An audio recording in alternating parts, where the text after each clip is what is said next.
ਆ ਇੰਨੀ ਨਹੀਂ ਬਣਾਣਾ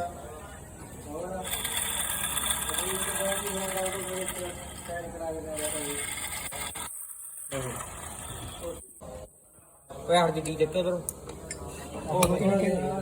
ਉਹ ਭਾਈ ਸਾਹਿਬ ਹੈ ਰੋਟੀ ਚਾਹੀਦੀ ਹੈ ਤੂੰ ਵਿੱਚ ਨਾ ਬੋਲ ਰੋਟੀ ਚਾਹੀਦੀ ਹੈ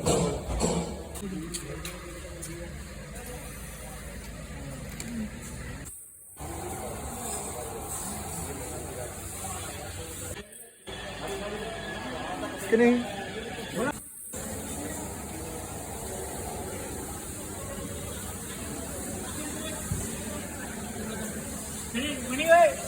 ਠੀਕ ਹੈ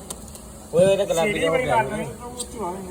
ਬੜੇ ਹੋ ਜਾਂਦੀ ਪਲਾਸਟਿਕ ਵਾਲੀ ਉਹਦਾ ਫੜਿਆ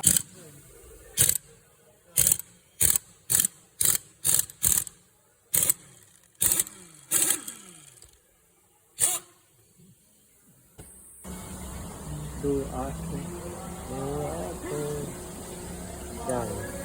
ਤਾਂ ਦੇਗਾ ਬਈ ਬੇਤਰੀ ਹੋੜਾ ਯਾਰ